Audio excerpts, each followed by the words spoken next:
صل على سيدنا ومولانا محمد وعلى بسم اللہ الرحمن الرحیم۔ السلام علیکم ناظرین و سامعین کرام۔ پروگرام یاد الہی دیکھنے کے لیے، یاد الہی کے سابقہ تمام پروگرامز دیکھنے کے لیے، بالخصوص وظائف دیکھنے، سننے، جاننے اور پڑھنے کے لیے آپ ہمارے یوٹیوب چینل یاد الہی یعنی YAADE_EILAHI یوٹیوب چینل یاد الہی کو سبسکرائب بھی کیجئے، لائک بھی کیجئے، کمنٹس بھی کیجئے، تاکہ یاد الہی کے مختلف پروگرامز اور وظائف سے آپ مکمل رہنمائی حاصل کر سکیں۔ اسی طرح فیس بک پیج یاد الہی کو بھی آپ جوائن کر سکتے ہیں، پروگرامز یاد الہی کے دیکھ سکتے ہیں اور وظائف سے مکمل رہنمائی حاصل کر سکتے ہیں۔ جی ناظرین و سامعین، پروگرام یاد الہی میں روزانہ عظیم ہستیوں کے تذکارے پاک کیے جاتے ہیں اور اس کے ساتھ ساتھ کچھ ایسے موضوعات پر گفتگو ہوتی ہے جن سے آپ کو رہنمائی حاصل ہوتی ہے۔ آج سیدنا امام محمد الباقر رضی اللہ تعالی عنہ آپ کے تذکارے پاک ہوں گے۔ اس سے پہلے کتاب الشفا سے آج کا خاص وظیفہ، گم شدہ چیز کی بازیابی کا وظیفہ۔ کسی کی کوئی چیز گم ہو جائے تو جو شخص یا مالک الملکی اسے 10,000 مرتبہ پڑھے گا، انشاءاللہ اس کی گم شدہ چیز مل جائے گی، یا دل کو صبر، چین، قرار اور سکون آ جائے گا۔ جو بے چینی مال کے گم ہو جانے سے تھی اس کی تکالیف جاتی رہیں گی۔ دوبارہ سماعت کر لیجئے، گم شدہ چیز کی بازیابی، واپسی کا وظیفہ جو شخص یا مالک الملکی پڑھے 10,000 مرتبہ پڑھے گا، یا تو اس کی گم شدہ چیز واپس مل جائے گی یا اس کے دل کو چین، صبر، قرار آ جائے گا۔ جو بے چینی مال کے گم ہو جانے سے ہوئی تھی اس کی وہ تکالیف جو ہیں وہ جاتی رہیں گی، ختم ہو جائیں گی، یعنی اللہ تعالیٰ کی طرف سے اسے صبر حاصل ہو جائے گا اور اللہ تعالیٰ پھر اس کا نعم البدل بھی عطا فرما دے گا انشاءاللہ۔ تو ضرور گم شدہ چیزوں کے لیے آپ کو ضرورت ہے، پڑھیے، اپنے اوراد وظائف میں شامل کیجیے، اپنے اعزاء اقربا، رشتہ دار، دوست، احباب، پڑوسی، محلہ دار، امت مسلمہ تک پہنچائیے۔ میرے آپ کے ہمارے بتانے سے ہمارے کسی ایک بھی مسلمان بھائی، مسلمان بہن، مسلمان فرد کا فائدہ ہوتا ہے تو انشاءاللہ یہ ہمارے لیے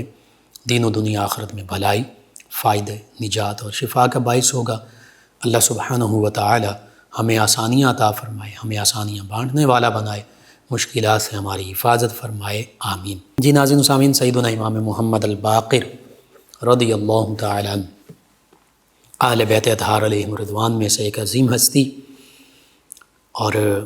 ائمہ کرام میں شامل ہیں۔ نبی رحمت صلی اللہ علیہ وآلہ وسلم امام الانبیاء والمرسلین ہیں، سید الانبیاء والمرسلین ہیں، سید الاولین والآخرین ہیں، ساری کائنات کے سردار ہیں، سید البشر ہیں، خاکیوں کے بھی سردار ہیں، اور کسی بھی بشر کی، عام بشر کی طرح نہیں ہیں، سید البشر ہیں۔ اسی طرح نوریوں کے سردار کے بھی سردار ہیں، یعنی سیدنا جبریل امین علیہ السلام جو نوری ملائکہ کے سردار ہیں، ان کے بھی آقا و مولا، ہمارے بھی آقا و مولا نبی رحمت صلی اللہ علیہ وآلہ وصحبہ وبارک وسلم ہیں۔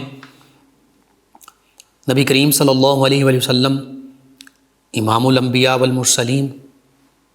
اور آپ کے بعد تمام انبیاء و مرسلین علیہم الصلاۃ والتسلیم کی عظمت، رفعت، شان، مقام و مرتبہ، اور پھر افضل البشر بعد از انبیاء، افضل البشر بعد از انبیاء کرام علیہم السلام، بعد از مرسلین اعظام علیہم السلام، سیدنا صدیق اکبر رضی اللہ عنہ، سیدنا ابوبکر صدیق رضی اللہ عنہ، پھر سیدنا عمر فاروق اعظم رضی اللہ عنہ۔ آقا کریم صلی اللہ علیہ وآلہ وسلم کی حیات مبارکہ میں بھی صحابہ کرام اور اہل بیت کرام سبھی کے امام سیدنا ابوبکر صدیق رضی اللہ عنہ ہیں۔ کہہ سکتے ہیں سیدنا امام ابوبکر صدیق رضی اللہ عنہ، آقا کریم صلی اللہ علیہ وآلہ وسلم نے ان کو تمام صحابہ و اہل بیت کرام علیہم رضوان کا امام مقرر فرمایا، نمازوں کی امامت فرمائی سیدنا ابوبکر صدیق رضی اللہ عنہ نے، حتیٰ کہ جب آقا کریم صلی اللہ علیہ وآلہ وسلم نے یہ فرمایا اپنے وصال کے قریب، وصال مبارکہ کے قریب، کہ ابو بکر رضی اللہ عنہ سے کہیں کہ وہ لوگوں کی امامت کروائیں، تو سیدہ عائشہ صدیقہ رضی اللہ عنہا نے عرض کیا یا رسول اللہ صلی اللہ علیہ وسلم وہ رقیق القلب ہیں تو وہ امامت نہیں کروا سکیں گے، آپ کسی اور کے بارے میں ارشاد فرما دیجیے۔ تو نبی رحمت صلی اللہ علیہ وآلہ وسلم نے ارشاد فرمایا کہ اللہ اور اس کے تمام فرشتے یہ سیدنا ابو بکر صدیق رضی اللہ عنہ کی امامت کے سوا کسی بھی کی امامت کو تسلیم کرنے والے نہیں، یعنی اللہ اور اس کے فرشتے بھی سیدنا ابو بکر صدیق رضی اللہ عنہ کی امامت پر متفق ہیں۔ اللہ کی رضا بھی یہی ہے اور تمام نوری مخلوق جو ہیں ان کی رضا بھی یہی۔ حدیث مبارکہ میں مومنین کا لفظ ہے، تمام مومنین، تو یہاں پر مومنین سے مراد مفسرین محدثین سب نے فرشتوں کو لیا، اور اگر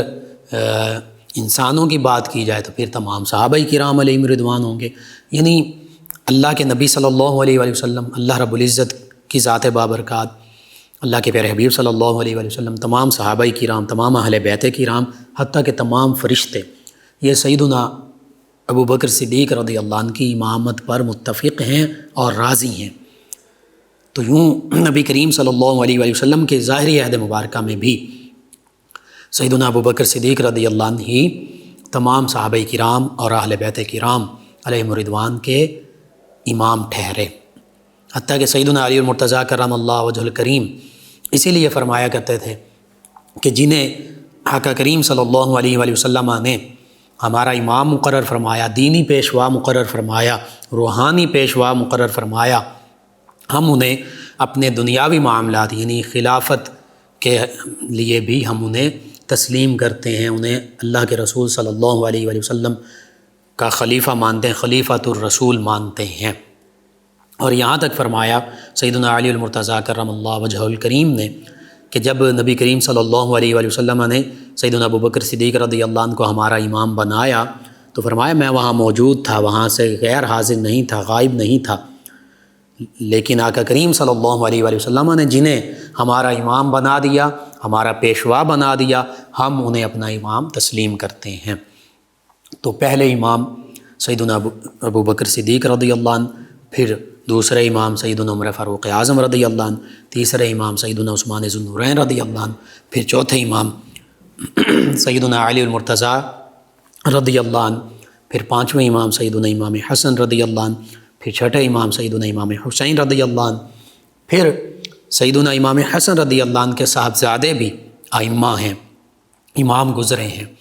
سیدنا حسن مثنیٰ رضی اللہ عنہ ہیں، سیدنا امام عبداللہ محض رضی اللہ عنہ ہیں، اسی طرح اور پھر سیدنا غوث اعظم رضی اللہ عنہ بھی امت کے امام ہیں، حتیٰ کہ جو سیدنا امام مہدی رضی اللہ عنہ ہیں قرب قیامت کے قریب تشریف لائیں گے، وہ بھی سیدنا امام حسن رضی اللہ عنہ کی اولاد پاک میں سے ہوں گے۔ تو سیدنا امام حسن رضی اللہ عنہ خود بھی امام ہیں، آپ کی اولاد پاک میں کئی ائمہ گزرے ہیں، کئی آپ کے شہزادے، پوتے اور آپ کی نسل پاک میں سے ائمہ ہیں اور ہوں گے، بالخصوص سیدنا امام مہدی رضی اللہ عنہ، وہ بھی سیدنا امام حسن رضی اللہ عنہ کی اولاد پاک میں سے۔ دوسری طرف سیدنا امام حسین رضی اللہ عنہ، آپ کے صاحبزادے، آپ کے پوتے، پڑ پوتے، پھر آپ کی نسل پاک میں بھی کئی ہستیاں، وہ امت کے رہنما امام المسلمین ٹھہرے، وہ امت کے رہنما ٹھہرے، رہبر، رہنما، پیشوا ٹھہرے، جن میں سیدنا امام حسین رضی اللہ عنہ کے بعد اگرچہ تمام سیدنا امام حسین رضی اللہ عنہ کے شہزادے، پوتے، پڑ پوتے، نسل پاک جو علم، فضل، ظاہری باطنی میں کمال درجے پر فائز تھے، وہ ہمارے رہبر و رہنما ہیں، پیشوا ہیں۔ اسی طرح سیدنا امام حسن رضی اللہ عنہ کے تمام صاحبزادے، پوتے، پڑ پوتے اگر نسل پاک میں جنہیں اللہ تعالیٰ نے ظاہری باطنی کمالات سے نوازا، وہ ہمارے امام ہیں، ہمارے رہبر و رہنما اور پیشوا ہیں۔ تو بالخصوص عام طور پر 12 امام معروف ہیں، وہ نام لے دیے جاتے ہیں، لیکن حقیقت میں یہ سبھی تمام صحابہ کرام علیہم رضوان ہمارے امام ہیں، تمام اہل بیت کرام علیہم رضوان ہمارے امام ہیں، رہبر و رہنما ہیں۔ تو سیدنا امام حسین رضی اللہ عنہ کے بعد خاص طور پر سیدنا امام علی زین العابدین رضی اللہ عنہ کا اسم گرامی، پھر سیدنا امام محمد باقر رضی اللہ عنہ آپ کا اسم گرامی، آپ سیدنا امام حسین رضی اللہ عنہ کے اولاد پاک میں سے خاص امام ٹھہرے، امت کے رہبر و رہنما ٹھہرے، امام المسلمین ٹھہرے۔ سیدنا امام حسین رضی اللہ عنہ کے آپ پوتے ہیں، سیدنا امام علی زین العابدین رضی اللہ عنہ کے آپ صاحبزادے ہیں، سیدنا علی المرتضیٰ رضی اللہ عنہ کے پڑ پوتے ہیں، سیدہ فاطمہ الزہرا رضی اللہ عنہا کے بھی پڑ پوتے ہیں، نبی رحمت صلی اللہ علیہ وآلہ وسلم آپ کے جد امجد ہیں۔ یہ کیسی خوبصورت پاکیزہ نسبتیں حاصل ہیں ان ہستی کو، یہ ددیال کے حوالے سے، یعنی والد گرامی کی طرف سے یہ نسبتیں خاص، کائنات کی عظیم نسبتیں۔ اسی طرح آپ کو ایک نسبت اور بھی ہے، وہ صدیقی نسبت ہے۔ وہ نسبت یہ کہ سیدنا امام محمد الباقر رضی اللہ عنہ آپ کا عقد جو ہوا وہ سیدہ ام فروہ رضی اللہ عنہا سے ہوا۔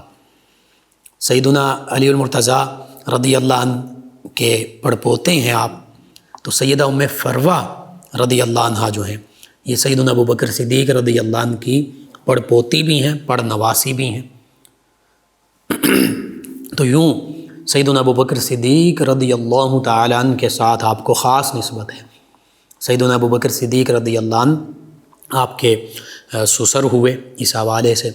سسرالی رشتہ ہوا، اور آپ کی اولاد پاک جو ہیں سیدنا امام جعفر صادق رضی اللہ عنہ ہوں، دیگر صاحبزادے ہوں، پھر سیدنا امام موسیٰ کاظم رضی اللہ عنہ، اور آگے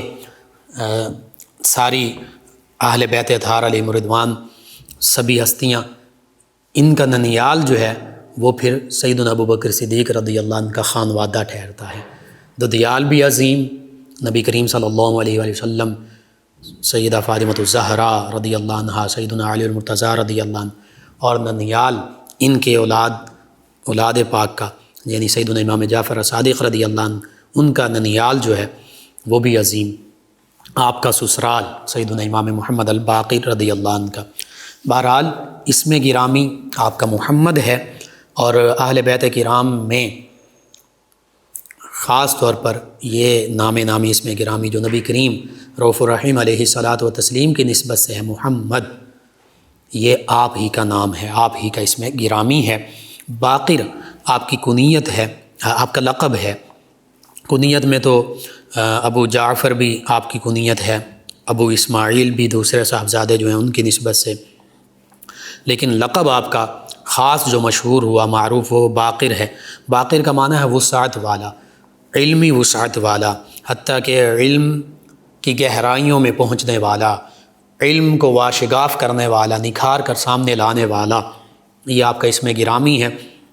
آپ کا لقب ہے۔ لقب سے ہی آپ کا علمی روحانی مقام و مرتبہ جو ہے وہ واضح ہو رہا ہے۔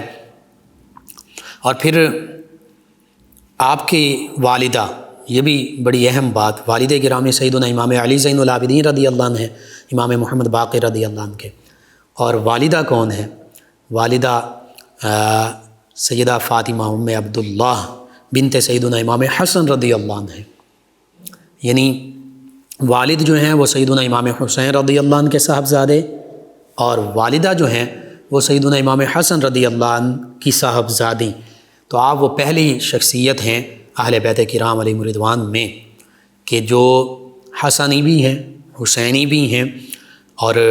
جنہیں یہ دوہری نسبتیں حاصل ہیں، حسنی، حسینی اور قریشی، ہاشمی۔ تو ددیال یوں اب دیکھیے تو حسینی خانوادہ ہے، ننیال دیکھیے تو حسنی خانوادہ ہے۔ اللہ اکبر، کیسی نسبتیں حاصل ہیں۔ اور سسرال دیکھیے تو وہ صدیقی خانوادہ ہے، اور پھر ددیال آگے جائیں تو نبی رحمت صلی اللہ علیہ وآلہ وسلم نبوی خانوادہ۔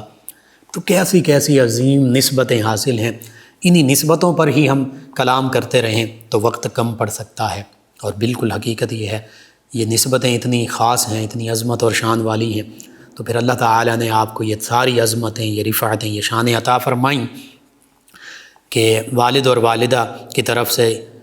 سیدنا امام حسن و حسین رضی اللہ عنہما، ان کا نسب گرامی ملا، حسنی حسینی آپ ٹھہرے، اور پھر زوجہ محترمہ جو ہیں ان کی وجہ سے سیدنا صدیق اکبر رضی اللہ عنہ کے ساتھ آپ کی نسبت قائم ہوئی، سسرالی نسبت۔ تو یہ وہ عظیم نسبتیں ہیں کہ این سعادت بزور بازو نیست، یہ سعادت کوئی اپنے زور بازو کی قوت سے حاصل نہیں کر سکتا، یہ اللہ تعالیٰ کا خاص فضل و کرم ہے ان ہستیوں پر کہ یہ نسبتیں انہیں حاصل ہیں۔ آپ کا قد درمیانہ تھا لیکن بلند قامت محسوس ہوتے تھے، رنگ گندمی مائل تھا، داڑھی مبارکہ کو خضاب لگاتے تھے، مہندی لگاتے تھے، اور حنا اور کتم یعنی مہندی کا اور یا وسم یا کتم جو ہے یہ بھی ایک بوٹی ہے، اس کو مہندی کے ساتھ ملا کر لگایا جاتا تھا۔ قیمتی آپ لباس استعمال کرتے تھے، خز کا جبہ استعمال کرتے تھے جو قیمتی اور خاص قسم کے اونی کپڑے سے بنا ہوتا تھا۔ اسی طرح عصفر جو زرد رنگ کی ایک بوٹی ہے اس سے رنگا ہوا کپڑا آپ استعمال کرتے۔ اسی طرح یمنا یعنی یمنی چادر جو ہے وہ آپ استعمال کیا کرتے۔ کبھی کبھی سرخ رنگ کی چادر بھی زیب تن فرماتے، جیسے نبی رحمت صلی اللہ علیہ وسلم کے حوالے سے ملتا ہے، سرخ دھاری دار چادر استعمال فرمائی۔ اسی طرح سر پر پگڑی باندھا کرتے، امامہ سجایا کرتے، اس کا شملہ جو ہے وہ پیچھے کی جانب چھوڑتے۔ انگوٹھی استعمال کرتے تھے سنت مبارکہ کے مطابق، جو 4.5 ماشا چاندی کی انگوٹھی مرد کے لیے، اس پر سورہ بقرہ کی ایک آیت مبارکہ کا 156 کا یہ اتنا ایسا حصہ کندہ تھا، نقش تھا، القوۃ للہ جمیعا، کہ تمام طاقت جو ہے وہ حقیقت میں اللہ تعالیٰ ہی کے لیے ہے، اللہ ہی کی طرف سے ہے، اللہ تعالیٰ ہی حقیقت میں ہر چیز کی طاقت رکھتا ہے، ہر چیز پر قادر ہے، اور اللہ تعالیٰ ہی اپنے بندوں کو شان عطا فرماتا ہے۔ آپ کے اولاد پاک کا ذکر کیا جائے تو صاحبزادگان میں سیدنا امام جعفر صادق رضی اللہ عنہ، سیدنا عبداللہ رضی اللہ عنہ ہیں، اسی طرح سیدنا ابراہیم رضی اللہ عنہ ہیں، سیدنا علی رضی اللہ عنہ ہیں، اور سیدہ زینب صاحبزادیوں میں شامل ہیں، سیدہ ام سلمہ رضی اللہ عنہما یہ شامل ہیں۔ علمی مقام و مرتبہ دیکھا جائے تو مدینہ طیبہ کے جو فقہاء تھے ان سے آپ نے فیوز و برکات پائے، آپ نے اپنے والد گرامی سے فیوز و برکات پائے، اور پھر سیدنا امام حسین رضی اللہ عنہ کی معیت اور رفاقت بچپن میں حاصل رہی، چونکہ 57 ہجری جو ہے یہ آپ کا ولادت باسعادت کا سال ہے، 61 ہجری میں سیدنا امام حسین رضی اللہ عنہ کی شہادت ہوتی ہے۔ تو شہادت سیدنا امام حسین رضی اللہ عنہ کے وقت تقریباً آپ 3 سے 4 سال کی آپ کی عمر مبارکہ تھی، اور مورخین نے اس حوالے سے لکھا کہ واقعہ کربلا میں آپ 3-4 سال کی عمر مبارکہ میں موجود تھے اپنے والد گرامی کے ساتھ، سیدنا امام علی زین العابدین رضی اللہ عنہ کے ساتھ، اپنے دادا جان سیدنا امام حسین رضی اللہ تعالی عنہ کے ساتھ۔ آپ کے دور کے بڑے بڑے علماء، فقہاء، ائمہ، چاہے وہ ائمہ تفسیر تھے قرآن کے حوالے سے، حدیث کے حوالے سے، ائمہ حدیث، ائمہ فقہ، سبھی نے آپ کے علم و فضل، مقام و مرتبے کو تسلیم کیا، حتیٰ کہ امام اعظم امام ابو حنیفہ رضی اللہ عنہ جیسے فقہ کے امام وہ آپ کے شاگردوں میں شامل ہیں۔ جابر بن حیان بابائے کیمسٹری، فاؤنڈر آف کیمسٹری جیسے لوگ وہ آپ کے شاگردوں میں شامل ہیں۔ یہ تو 2 مثالیں ہیں، ان کے علاوہ کئی لوگ بڑے بڑے علوم کے ماہر وہ آپ کے شاگردوں میں شامل ہیں۔ مدینہ طیبہ کے فقہاء میں سے ہیں، ائمہ میں سے ہیں، اور آپ نے سیدنا جابر رضی اللہ عنہ صحابی رسول اور سیدنا انس بن مالک رضی اللہ عنہ ان کبار صحابہ کرام علیہم رضوان سے قرآن و حدیث فقہ کا علم حاصل کیا، اور اپنے وقت کے بڑے بڑے تابعین سے علمی استفادہ کیا، جن حضرات سے آپ نے احادیث مبارکہ نقل کی ان میں بالخصوص آپ کے والد گرامی سیدنا امام علی زین العابدین رضی اللہ عنہ، اسی طرح سیدنا عبداللہ بن عمر رضی اللہ عنہما، سیدنا عمر فاروق رضی اللہ عنہ کے صاحبزادے صحابی رسول اور مشہور محدث تابعی سیدنا سعید بن مسیب رضی اللہ تعالیٰ عنہ، ان ہستیوں کے نام شامل ہیں۔ پھر آپ سے بڑے بڑے ائمہ نے احادیث مبارکہ نقل کی، سماعت کی، جیسے امام زہری ہیں، امام ربیعہ الرائی ہیں، امام اوزائی ہیں، اور آپ کے صاحبزادے سیدنا امام جعفر الصادق رضی اللہ عنہ ہیں، سیدنا امام ابو حنیفہ ہیں۔ انہوں نے آپ سے احادیث مبارکہ نقل کی، نہ صرف احادیث مبارکہ بلکہ شرعی مسائل جو ہیں، فقہی مسائل قرآن و سنت کے حوالے سے جو اخذ کیے جاتے ہیں وہ علم آپ سے اخذ کیا، حتیٰ کہ سید فقہاء الحجاز یہ آپ کا لقب بن گیا۔ پورے حجاز مقدس کے فقہاء، علماء، مفتیان کرام، مفسرین، محدثین، سب کے آپ سردار ٹھہرے۔ اسی طرح آپ محدث اور فقیہ بھی تھے، مفسر بھی تھے، قرآن مجید فرقان حمید کی تفسیر بھی بیان فرمایا کرتے تھے۔ مالک بن اعین جہنی جو ہیں یہ کہتے ہیں کہ آپ اپنے زمانے کی واحد منفرد ہستی تھی کہ جن کو علوم قرآن پر مکمل دسترس حاصل تھی، یعنی اہل بیت کرام علیہم رضوان اور صحابہ کرام سے آپ نے علوم حاصل کیے، تو وہ علوم ایسے تھے اور روحانی طور پر بھی فیوز و برکات نبی رحمت صلی اللہ علیہ وآلہ وسلم کے حاصل ہوئے کہ اپنے وقت کے سب سے بڑے آپ مفسر ٹھہرے۔ اسی طرح بعض اوقات علماء اور حتیٰ کہ جو حکمران تھے، عمومی حکمران، وہ بھی آپ سے سوالات پوچھا کرتے، بعض اوقات امتحان کے لیے ہوتے، بعض اوقات حقیقت میں اپنے مسائل حل کرنے کے لیے ہوتے، آپ فوراً جواب دیا کرتے۔ ہشام بن عبد الملک جب یہ اپنے دور حکومت میں حج پر گیا تو حضرت نافع رضی اللہ عنہ جو سیدنا عمر رضی اللہ عنہ کے آزاد کردہ غلام تھے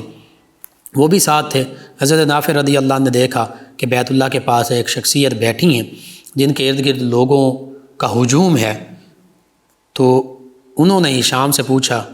کہ یہ کون ہے جس کے ارد گرد ہجوم ہے؟ تو ہشام نے کہا کہ یہ تو محمد بن علی بن حسین یعنی سیدنا امام محمد الباقر رضی اللہ عنہ ہیں۔ تو حضرت نافع رضی اللہ عنہ نے ہشام سے کہا کہ میں ان کے پاس جا کر کچھ خاص قسم کے سوالات کرتا ہوں۔ ہشام نے کہا ضرور جائیں، اور ہشام یہ سمجھا کہ یہ سوالات کریں گے تو انہیں جواب نہیں آئیں گے امام محمد باقر رضی اللہ عنہ کو، تو معاذ اللہ انہیں شرمندگی کا سامنا کرنا پڑے گا۔ تو حضرت نافع رضی اللہ عنہ لوگوں کے مجمع میں آئے اور کہا اے محمد بن علی رضی اللہ عنہما، محمد باقر بن سیدنا امام علی زین العابدین رضی اللہ عنہما، میں نے چاروں آسمانی کتابیں پڑھ رکھی ہیں اور ان کتابوں میں، چاروں آسمانی کتابوں میں موجود احکام اور مسائل سے میں بخوبی واقف ہوں۔ میں آپ سے چند اہم سوالات کرنے آیا ہوں جن کا جواب کوئی نبی دے سکتے ہیں یا نبی علیہ السلام کی اولاد میں سے، تو چونکہ نبی تو آقا کریم صلی اللہ علیہ وآلہ وسلم کے بعد کوئی نہیں ہے، آپ نبی علیہ السلام کی اولاد میں سے ایک فرد ہیں، تو مجھے معلوم ہے آپ ان کے جواب ضرور ارشاد فرمائیں گے۔ امام محمد الباقر رضی اللہ عنہ نے اپنا سر انور اٹھایا اور فرمایا پوچھو جو آپ پوچھنا چاہتے ہیں۔ تو آپ نے خاص علمی نوعیت کے سوالات پوچھے، تو سیدنا امام محمد باقر رضی اللہ عنہ نے ان کے جوابات ارشاد فرمائے، اور پھر ہشام نے جب یہ سنا تو اس نے پوچھا کہ کیا ہوا پھر؟ تو حضرت نافع رضی اللہ عنہ نے کہا ہوا واللہ اعلم الناس، اللہ رب العزت کی قسم وہ لوگوں میں سب سے زیادہ علم والے ہیں، وہو ابن رسول اللہ حقاً، اور حقیقت میں یہ نبی رحمت صلی اللہ علیہ وآلہ وسلم کے اولاد پاک میں سے ہیں اور یہ انہی کا شرف ہے۔ اسی طرح طاؤس نے بھی سوالات پوچھے تھے، چند ایک کا ذکر کرتا ہوں۔ اس نے پوچھا کہ مجھے سوالات کرنے کی اجازت ہے؟ آپ نے فرمایا بالکل۔ اس نے پوچھا کہ آدم، سیدنا آدم علیہ السلام کا نام نامی اس میں گرامی کیوں رکھا گیا؟ اب میں عربی کے لفظ ادیم سے ہے جس کا معنی ہے اوپر والی جلد، چونکہ سیدنا آدم علیہ السلام کی مٹی جو ہے وہ نچلی زمین والی تہ سے، جلد سے لی گئی تھی، تہ سے جلد کو کہتے ہیں، تو اس لیے ان کا نام آدم رکھا گیا، سیدنا آدم علیہ السلام۔ پھر پوچھا حوا، ان کا نام حوا کیوں رکھا گیا؟ میں عربی لفظ حی سے ہے جس کا معنی زندہ، کیونکہ حوا سلام اللہ علیہ کو ایک زندہ انسان سیدنا آدم علیہ السلام کی پسلی سے پیدا کیا گیا، اس لیے ان کا نام حوا سلام اللہ علیہ رکھا گیا۔ طاؤس نے پھر کہا کہ ابلیس کو ابلیس کیوں کہا جاتا ہے؟ اب میں ابلیس کا معنی مایوس ہونے والا، چونکہ یہ اللہ کی رحمت سے مایوس ہوا اس لیے اسے ابلیس کہا جاتا ہے۔ پھر پوچھا جن کو جن کیوں کہا جاتا ہے؟ اب میں جن کا معنی چھپی ہوئی چیز ہے، جنات لوگوں کو نظر نہیں آتے، لوگوں سے چھپے ہوتے ہیں، اس لیے جن کہا جاتا ہے۔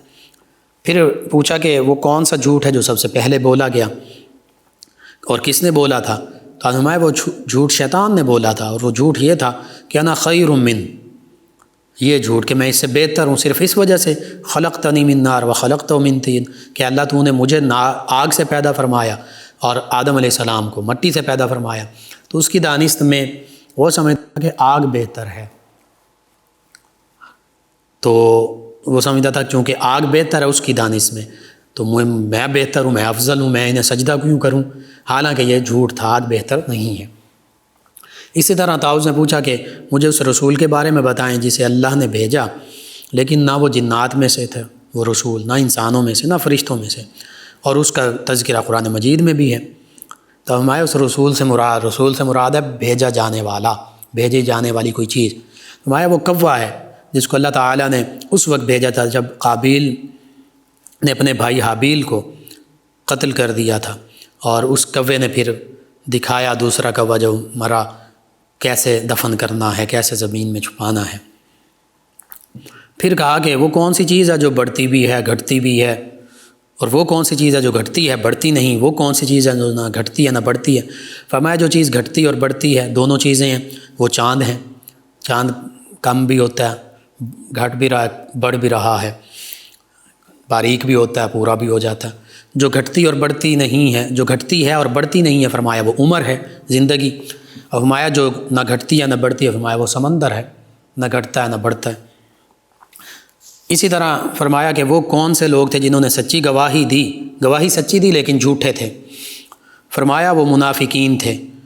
جنہوں نے آقا کریم صلی اللہ علیہ وآلہ وسلم سے آ کر کہا تھا کہ ہم تو گواہی دیتے ہیں کہ آپ اللہ کے سچے رسول ہیں۔ تو اس پر یہ آیت مبارکہ نازل ہوئی، سورۃ المنافقون کی پہلی آیت مبارکہ 28ویں پارے میں، اذا جاءک المنافقون قالوا نشهد انک لرسول اللہ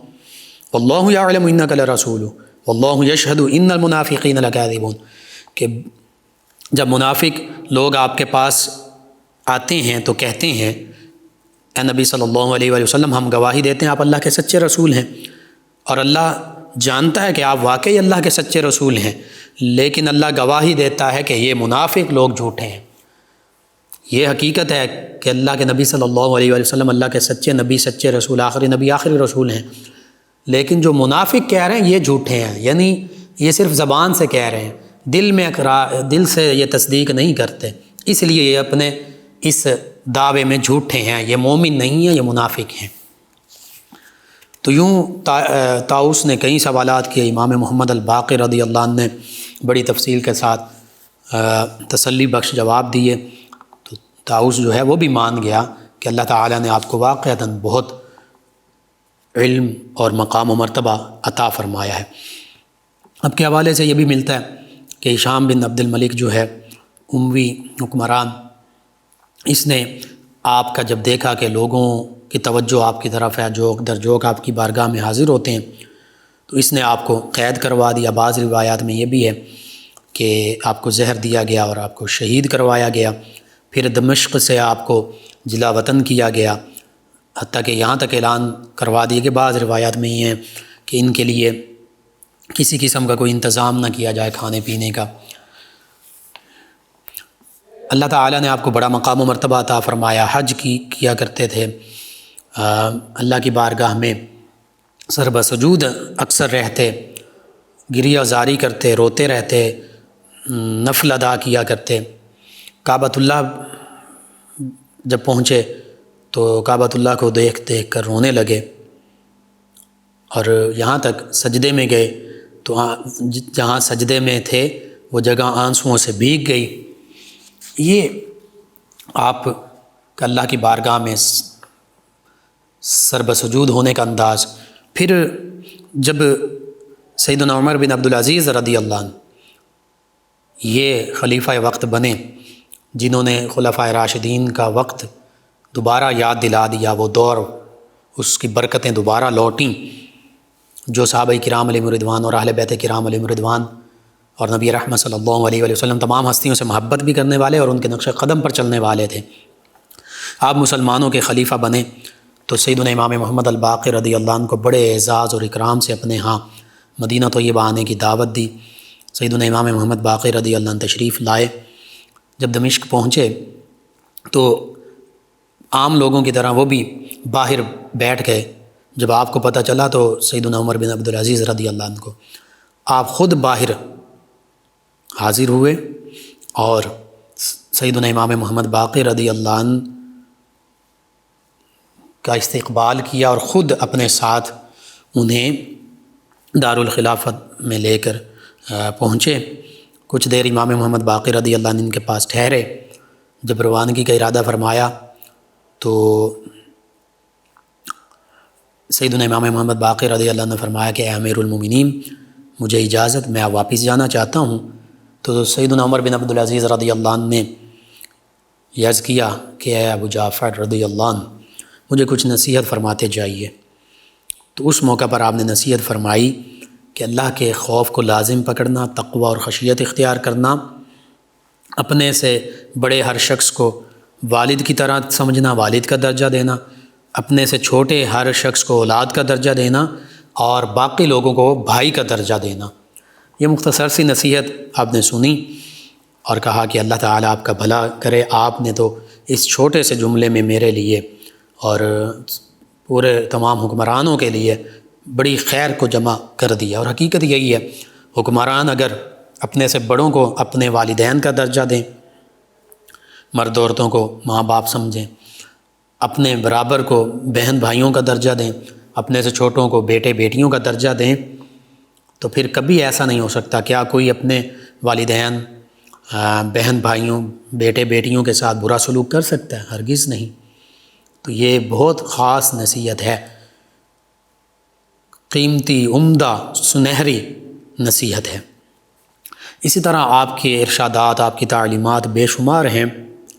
اپنے صاحبزادے سیدنا امام جعفر الصادق رضی اللہ عنہ سے فرمایا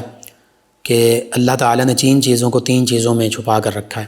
اپنی رضا کو، اپنی خوشی کو، خوشنودی کو اپنی اطاعت میں، اور اس لیے اطاعت کے چھوٹے سے عمل کو بھی حقیر نہ جاننا، ممکن ہے اللہ کی رضا اسی میں چھپی ہو، اپنی ناراضی کو اپنی نافرمانی میں، اس لیے تھوڑی سی بھی نافرمانی کو ہلکا نہ سمجھنا، ہو سکتا ہے کہ اللہ کی ناراضی اسی میں ہو، اور اپنے اولیاء اللہ کو انہی لوگوں میں چھپا رکھا ہے،